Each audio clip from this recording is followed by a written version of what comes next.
Imagination is the true creative power within you. Everything you desire already exists and is simply waiting for you to attract it through the creative power of your imagination. According to Neville Goddard, this is your saving grace. Just as water quenches thirst and employment fulfills the need for work, your imagination is the key to unlocking the life you desire. It has the power to lift you from any situation and to bring forth the desires of your heart. Nothing is impossible when you tap into the limitless potential of your imagination. If you can envision it, you can achieve it. Imagine this. Even if you were confined to a wheelchair, you could close your eyes and picture yourself running along a sunlit beach, feeling the cool water splash against your legs. If you hold this vision with unwavering belief, giving it the substance of reality in your mind, you might just find yourself walking, even running, in the physical world. Here's how to harness this incredible power. Find a quiet space where you can fully relax, either in a chair or lying down. Close your eyes and first, determine what it is you truly desire. Once you have this clear in your mind, envision the final outcome as if it has already happened. If you desire a promotion, picture yourself in a bigger office, with your colleagues congratulating you on your success. Feel the warmth of their handshakes, hear their words of praise, and allow yourself to bask in the satisfaction of achievement. The more vividly and emotionally you can experience this moment in your imagination, the more you activate your inner power to manifest it in reality. There's no need to worry about the how. Your imagination will find the way. What you create in your mind is an instant act of creation, but in this three-dimensional world, it may take a little time before it materializes. Once you've completed this creative act in your imagination, open your eyes and go about your day with confidence, knowing that what you've envisioned is on its way to becoming your reality. Align your inner dialogue with the vision you've crafted in your imagination. You've planted a seed, and soon you will witness the harvest of what you've sown. When you step into your imagination, make sure you are fully immersed. Hear the sounds, feel the textures, and breathe in the sense as if you were truly there. What you do in your imagination isn't a mere daydream or a fleeting fantasy. You must step into the experience as though it's happening now, making the future present and the distant near. Picture yourself driving that new car after achieving your goal. Don't just see the car in your mind's eye. Sit behind the wheel, feel the comfort of the seat, inhale the fresh scent of the interior, and revel in the joy of your accomplishment. This is not just imagination, it's a creative act, a reality in a higher dimension that will inevitably manifest in this three-dimensional world, just as surely as a planted seed grows into a plant. Don't sow doubt about how things will transpire once you've already sown this idea in your head. Every seed germinates at a different rate. Some sprout in a matter of days, while others take longer. Have faith that your fantasies will come true. All the details you need will be meticulously planned by your imagination, which will even entice others to join you in your drama and assume certain roles in the plot. All you have to do is stay true to your imagined deed until you see it materialize in the outside world. Every night before you go to bed, you can go through your imagined scene again and again, losing yourself in it until it seems as real and comfortable as any other time of your life. Your dream will come true because your imagination will be active as you sleep, creating the necessary circumstances. Engage all your senses in this process. Truly hear the voices congratulating you, feel the warmth of a hug. Or if you desire a new piano, run your hands over the smooth wood, press the keys, and listen to the music. Smell the fragrance of roses, if that's what you wish for, and feel their velvety petals under your fingers. Persistence is key. Continue imagining what you desire until you've obtained it. Don't take any extra steps to make it happen. If action is needed, you'll be led to it in a natural, effortless way. Remember, it's the divine within you that's bringing your vision to life, and it knows exactly how to make it happen. As you go about your day, hold your desire in your heart with gratitude, knowing that it is already a reality, because it is. Dare to dream bigger than what you've known, for nothing is impossible. This statement holds two profound truths. First, that anything you desire can be achieved, and second, that it is impossible for there to be nothing. Everything you are aware of, everything you perceive, is something. The idea that something could arise from nothing or vanish into nothing is inconceivable. Nature abhors a vacuum and always rushes to fill it with something. Some force, some power, created everything that exists. According to Scripture, creation is complete. Not only is it complete, but it was declared good. Have you ever wondered what God used to create all that exists? If creation is finished, how could you ask God to bring something into your life that wasn't there yesterday or today? It's challenging to reconcile the idea that creation is inherently good when we see suffering, wars, crime, hunger, and other undesirable conditions. The answers lie in understanding that it is impossible for nothing to exist. You can have anything you desire, because nothing is impossible for the creative power within you. You can be and have anything you wish. There are no limits to what you can achieve for yourself and others, no matter your current circumstances. The very principle you may have unconsciously used to bring about unwanted conditions in your life can be consciously applied to manifest all your dreams. Creation is complete and inherently good. God created the earth and everything in it, and it was declared good. Humanity has wrestled with these truths for centuries, yet if we truly understood their meaning, we wouldn't be confused or distressed about our past, present, or future. Understanding these principles would reveal that we alone control our actions and the circumstances of our lives. Consider this. God created the earth and all that is in it. God is infinite and must have existed before any form came into being. What substance could God have used to create everything? There is only one answer. God used himself. God, as thought, as consciousness, spoke the word and created everything from himself. Everything you perceive is made of one substance, God. The substance behind all is energy, and that energy is God or the Word. Even though scientists and doctors can analyze the chemicals that make up the human body, none can combine these elements to create a living person. Since God created all that is from himself, it follows that God is both the creator and the creation. God expresses life through each of us. It couldn't be any other way. Let's consider the profound statement that God declared creation to be good. This idea has puzzled many who believe that if God is good, some other power must have created what is not good. Yet we also recognize that God is infinite, omnipotent, omnipresent, and omniscient. These divine qualities encompass all forms, events, and situations. Imagine if it were possible to remove everything discordant or disharmonious from the world. By doing so, we would eliminate the very conditions that allow us to recognize and appreciate harmony and peace.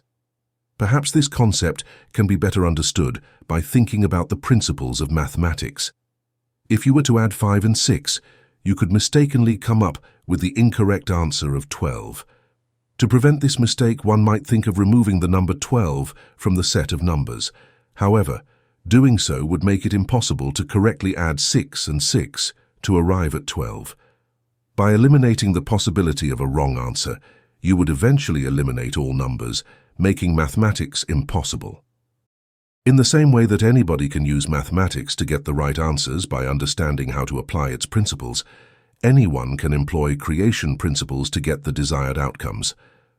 God endowed each of us with free will, enabling us to select the states we want to live in. God does not set our course or punish us for our transgressions.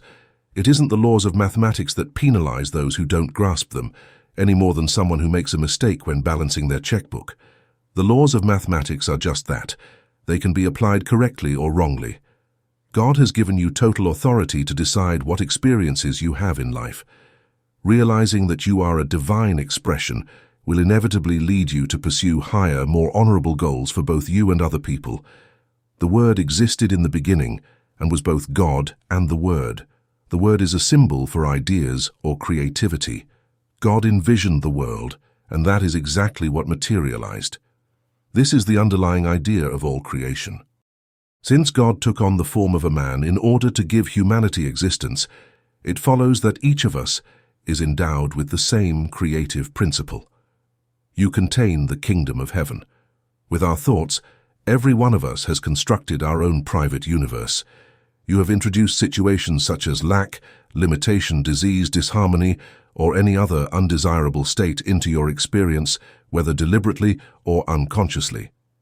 The majority of people are ignorant of how their ideas, preconceptions, and creativity have molded their unique universes. The circumstances in your life are caused exclusively by one factor. Whether you accept this or not is up to you, but everything that you see outside of yourself was initially imagined in your own mind before it was ever experienced. All that exists in your own universe is a result of your thoughts and feelings, your convictions, and your self-perception.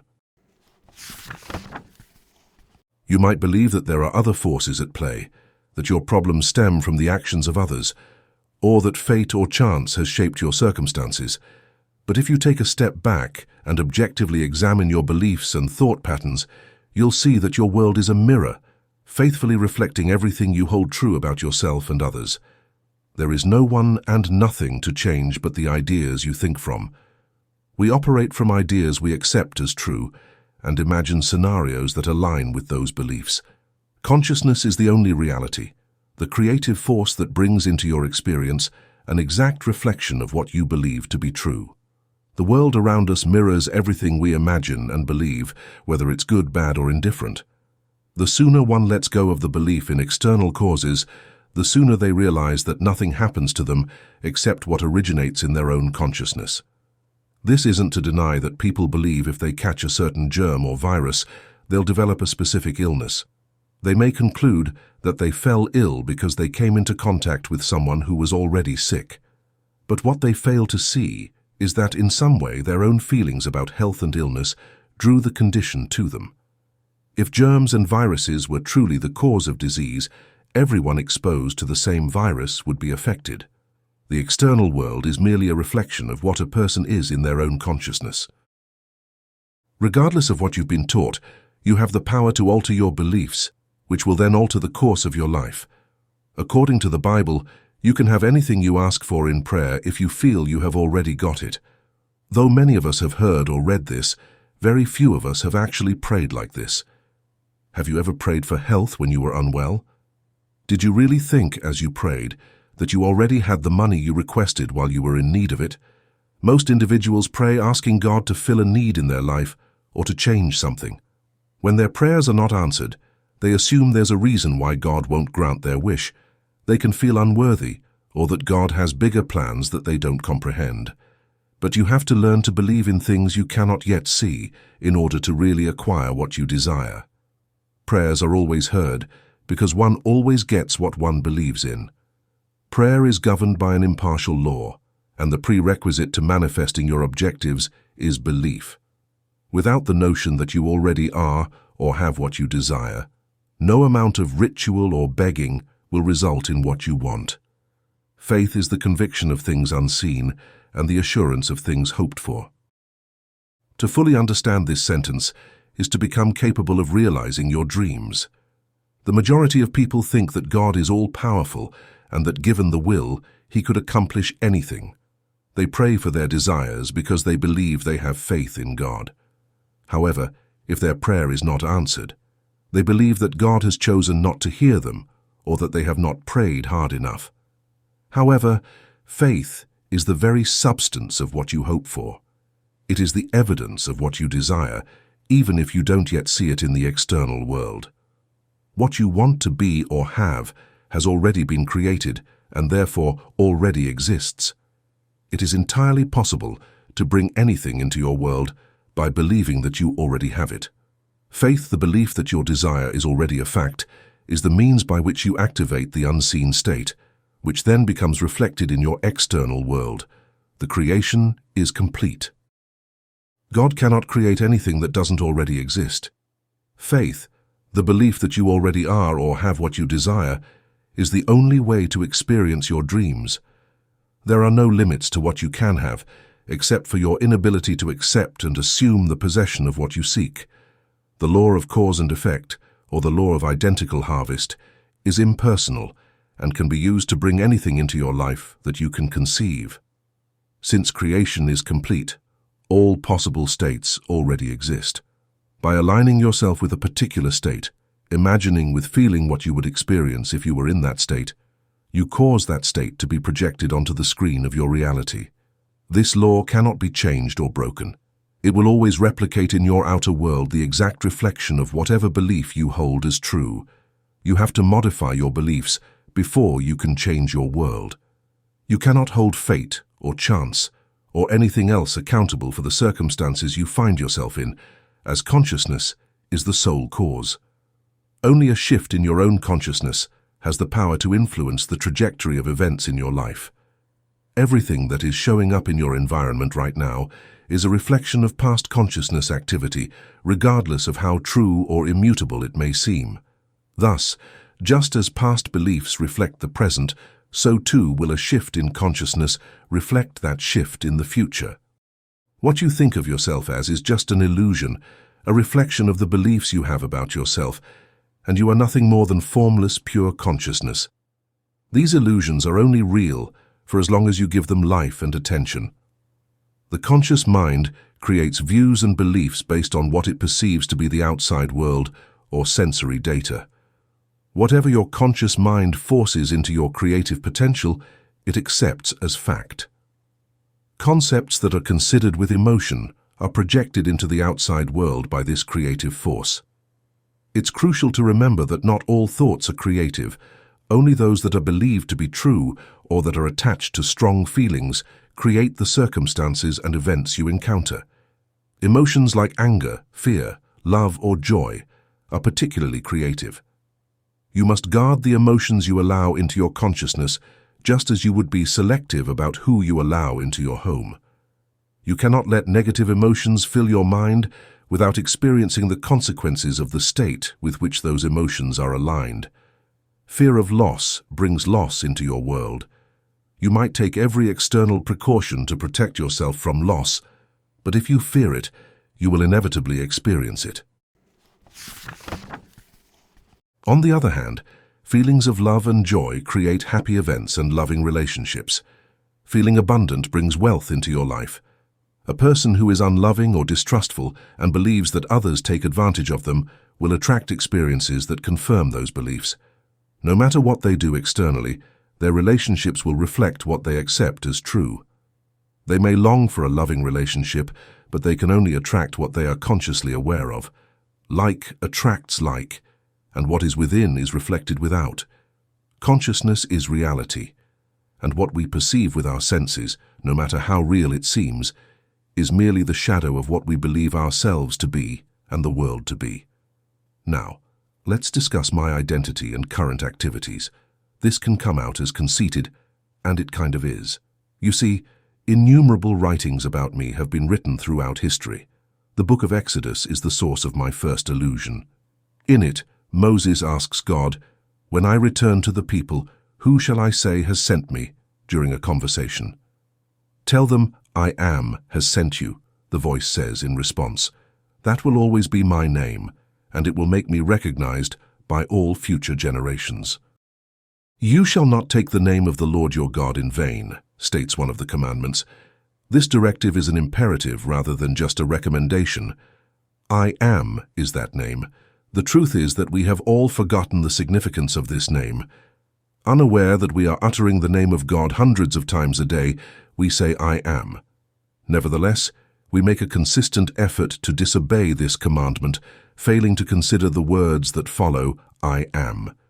We are using the name of the Lord, not in vain as the Bible says, but in a creative act, when we say I am, and then follow it up with something we don't want in our environment. Since I am is God's name, and God is creative, whatever is spoken after it is meaningless. God is I am, and that is what I am. He offered himself to us. I will always remember who I am. I may lose track of who I am or where I am, but I will always remember who I am. Whenever I say, I am, I'm producing something. To pray is to believe that we have already received what we ask for. When you say I am, you are joining your consciousness of being with something specific. You might say something you don't truly believe, but you cannot believe something about I am and not bring it into being. We are creating every moment of our day through the declarations we make with I am. If you say, "I don't feel well," and truly believe it, you are reinforcing illness in your life. You must change those affirmations to, "I feel wonderful." We were taught that the weak should say, "I am strong," but you cannot just parrot these words. You must pray by saying, "I am," with the belief that it is true, and then you will receive. We must first be like a watchman at the gate, vigilant over every thought that contains, "I am." If you observe closely, you'll see that you have created every circumstance and experience in your life. Another word to watch is if. The conscious mind can be subtle in expressing doubt, like a trickster, planting seeds of uncertainty. We can keep our minds focused on what we want by using positive affirmations with "I am." But if we're not careful, a small "if" might slip in without us recognizing its impact. You might say, "I feel wonderful," and then add, "But if this pain continues, I'll see a doctor on Tuesday." These ifs are always followed by something negative, a doubt that sneaks in to steal the good seed we've planted. Remove the word "if" from your vocabulary. It doesn't serve what you wish to harvest. If places everything in the past or future, and "I am" always experiences what it believes it is right now. "I am" is not a future state of being, it is being well now. You must believe that you already are what you want to be. Remember, every word that leaves your mouth will not return to you empty. Do you believe this? "In the beginning was the Word, and the Word was with God, and the Word was God. What is his name? I am." Thus begin keeping an eye on every "I am" you say. Are you noticing a trend? Do your life circumstances align with what you've been saying? You have been abusing God's creative power. I am. Now that you know what you've been doing, carefully consider each word to make sure it supports the changes you want to make in your life. You will eventually have faith that what you are confirming is a fact in consciousness, even in the absence of outside proof, and that it will soon project outward for you to experience. Knowing that God actually became you because he is I am, you have to acknowledge that each time you invoke that name, you are exercising your creative ability. You are free to pick the state you will live in. Creation is complete and you possess free will. As such, it is important to identify the sources of your thinking. Any idea that you acknowledge as real will materialize in the outside world. The only exercise of free will you can perform is choosing where to direct your attention. A concept that has been embraced and imbued with emotion is then externalized by your inner creative force. Your assumptions direct every action toward fulfillment, whether they are conscious or not. It's a myth that you can do anything, other than assuming that your wish has been granted to help it come true. The methods your amazing human imagination will employ to realize your assumptions are up to you to decide. Everybody is surrounded by a sea of ideas. We hear rumors, watch the news on television, or listen to the radio. If what we see makes us feel something, we have responded and have inadvertently sown a seed that will eventually bloom. Thoughts do not remain in the past. Rather, they advance into the future and face us with the seeds we have sown, whether they were smart or foolish. It's useful to visualize yourself at the end of the day, having achieved all of your goals and feeling pleased and joyful when you wake up each morning. If there's something that concerns you about the future, take a few minutes to visualize the result you want to achieve. These made-up exercises project into the future and show you the fruit of your well-timed sowing. God gives us the gift of desire. You only need to give thanks for the unseen truth before you use your desire to observe it in the outside world. That's all there is to it. God invites us to elevate our consciousness to ever higher levels throughout our journey in this dream of life. It is necessary to experience all possible states so that we may return as God the Father, but be enhanced by having encountered both good and evil. The desire to do more, be more, and have more than what you currently express is the impulse toward expansion. You may wonder if the desire to harm or kill could be inspired by God. The truth is, no person truly desires to harm another. Rather, they seek freedom from the apparent other, and in their limited understanding believe that the only way to achieve that freedom is through destruction. What they fail to realize is that the desire for freedom contains within it the power and means for its fulfillment. Because of a lack of faith, people often distort these gifts from God, not recognizing that the wisdom and power of God within them has ways beyond their understanding. Acknowledge your blessings and learn to be thankful for what you have. They are prepared to take on human form and are already here. To help bring them to pass, all you have to do is let go of any doubts about how they will materialize and embrace them wholeheartedly, just like you would a loved one's gift. Keep an eye out. The significance of observing your thoughts with objectivity cannot be overstated. It is simple to get into thought patterns that prevent us from achieving our goals, and it is equally simple to place the blame elsewhere or assign outside reasons for our annoyances. I used to be really impatient, ready to get home from work, and I didn't like standing in line. I started to observe that there were usually delays when I went grocery shopping, regardless of the time I chose. These delays included price checks, people writing checks but not being able to locate their ID, and other issues. I would get anxious in these circumstances and wanted to take action to break this annoying trend. As I began to watch my thoughts, I became aware of the frequent ideas I would have while waiting in line. I always have to wait. Then it hit me. These affirmations over and over were actually causing the same sensations I was hoping to avoid. That was an affirmation that I purposefully changed to, "I never have to wait when I shop." This fresh affirmation, predictably, had the same effect as the previous negative one. Don't give up if, after starting to watch your thoughts, you discover that your internal monologue doesn't match your feelings if you've already accomplished your objective. Before you can begin to alter your creative ability, you must first become conscious of what you are doing with it. Suppose you are going to the potter's house to look at his creations. If the vessel is damaged, he reworks it to his satisfaction.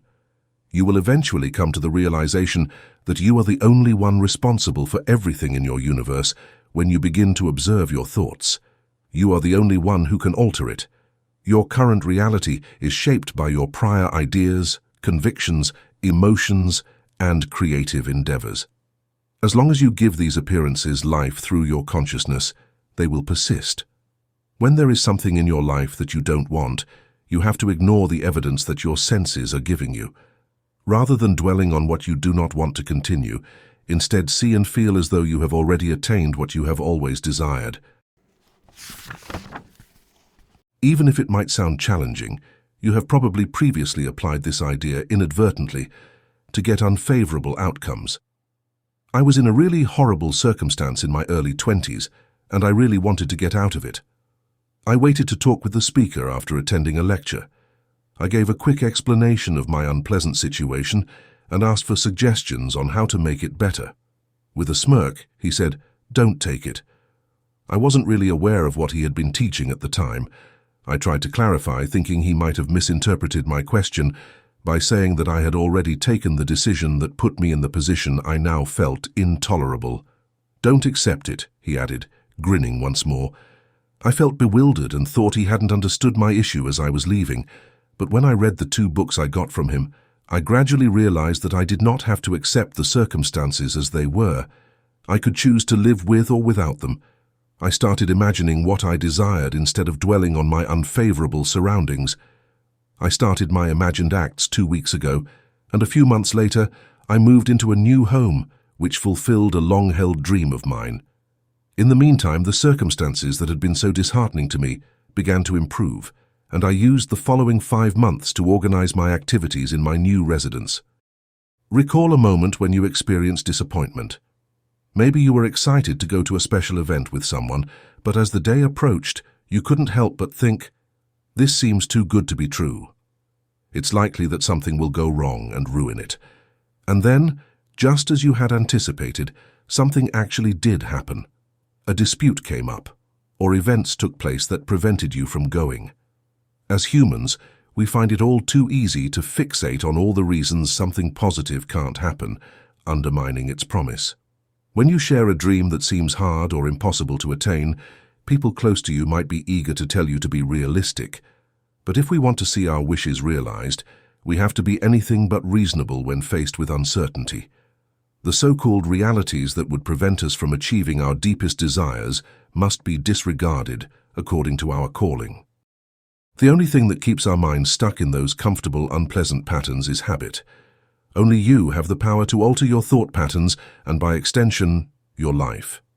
It's worth the effort to stop concentrating on the state of affairs and instead direct your attention toward what you want and feel as though you already have it. The only reality and the only cause are consciousness. Every unpleasant event was brought about by first focusing on and experiencing that state. Consciousness has the power to undo what it has produced. It is up to you to ingrain the change you want to see in your thinking. Your imagination is the creative force that can and will bring the project to completion organically and without effort.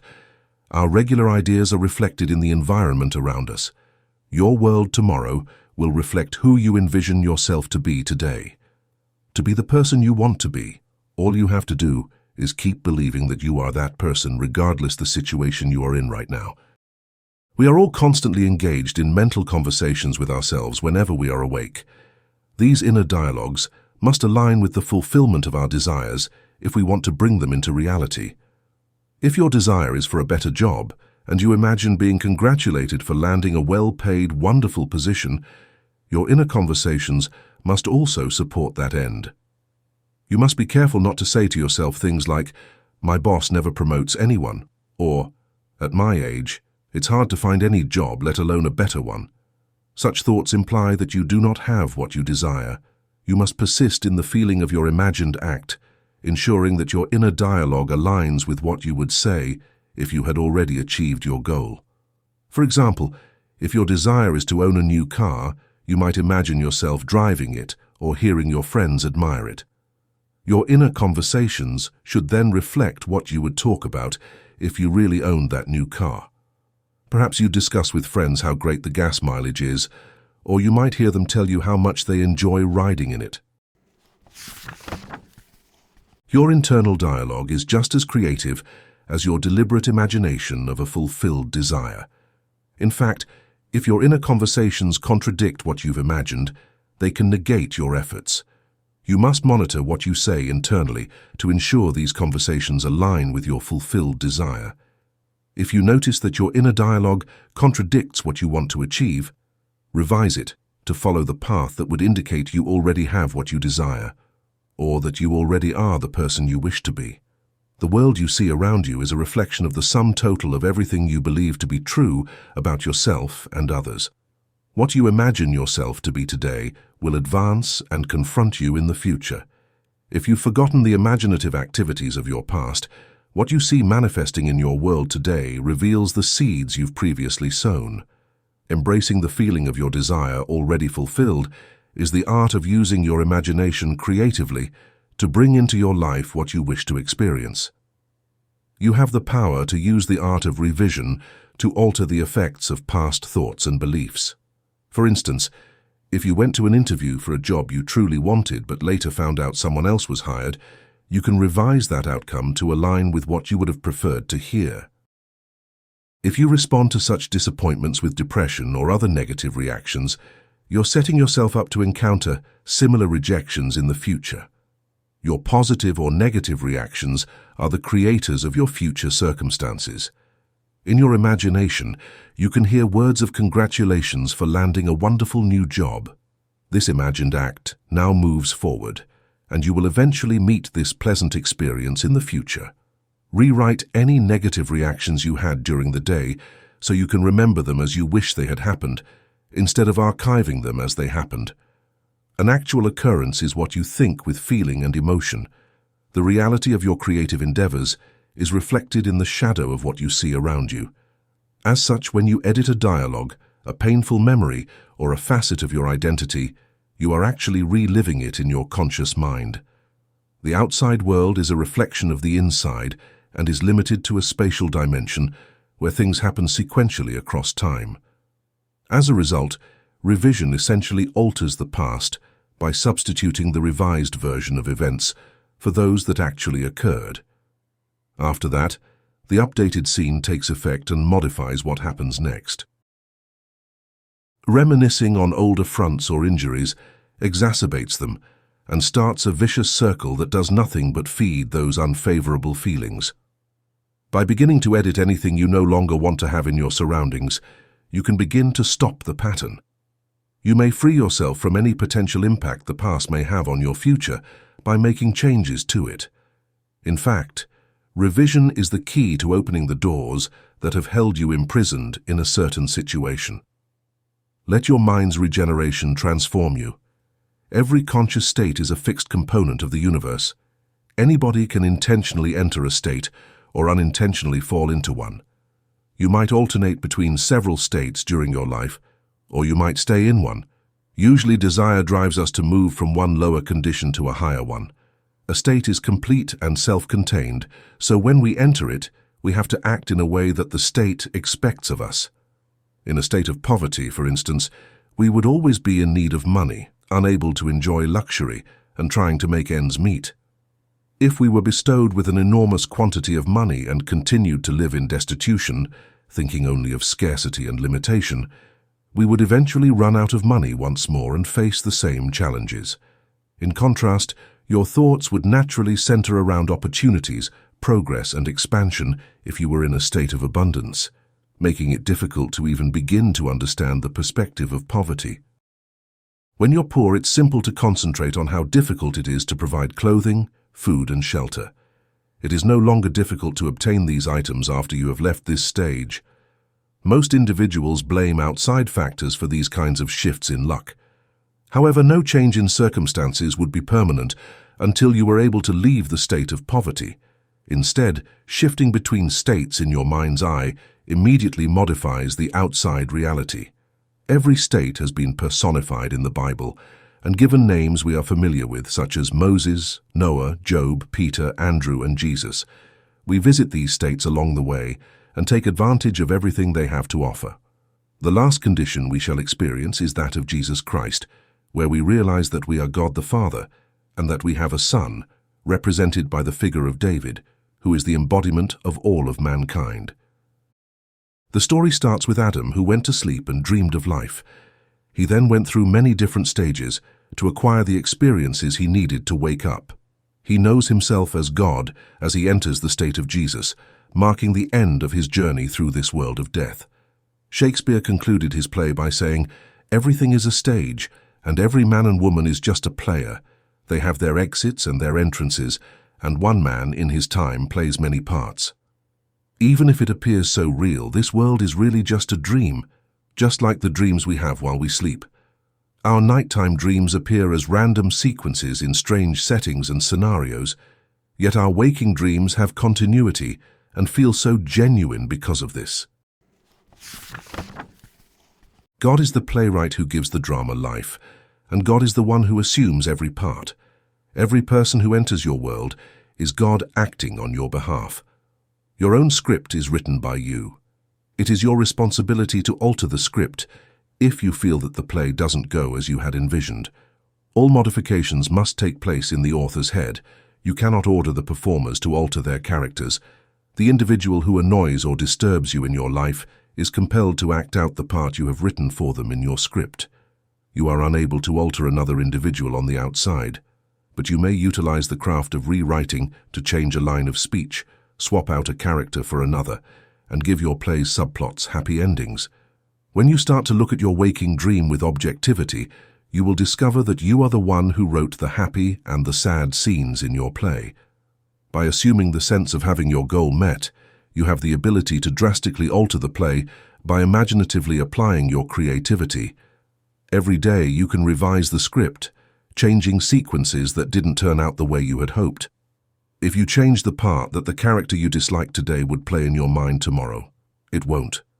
You will realize that every individual in history has multiple roles to play when you awaken to the realization that you are God, the Father, and the creator of this amazing play.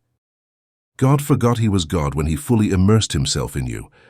God reached the edge of contraction and opacity when he became human, completely forgetting that he is God in order to take on the form and life of his creation, man. God then goes through all of life's experiences, good, bad, and even death, knowing that one day man would wake up from this dream and realize that he is God. In order to fulfill these aspirations, God alone in the cosmos is fragmenting himself and using his amazing imagination via man. Man is genuinely perceiving God at work when he does this. Man will eventually come to the conclusion that Christ, the might and wisdom of God, resides inside him via faith in his imagination. Man will come to understand that he is God the Father at the conclusion of this amazing voyage or dream of life, strengthened by the experiences he had when he forgot that he was God. Man's ultimate goal is to experience the script, which in the Bible represents all the stages of awareness as human beings. In order to realize that he is the Father and that his Son is Christ, all of mankind combined into one being, man must get at the state known as Jesus Christ. A man may have various objectives in the interim, such as acquiring wealth, rising to prominence, acquiring authority, or expressing any passion he may have. He will eventually develop a longing to know God, and when that happens, he will go through the events required to jog his recollection of who he really is, God the Father. After you've imagined your desire as fulfilled, what should you do next? Nothing. You might feel the urge to do something, to take action, but in reality there's nothing you need to do to make it happen. Your incredible imagination, which is the very essence of God within you, knows exactly what's needed to bring your desires to life. All that's required is to live in the feeling of the end result, trusting that the path will unfold in ways beyond your understanding. If you have faith in your imagination, nothing will be impossible for you.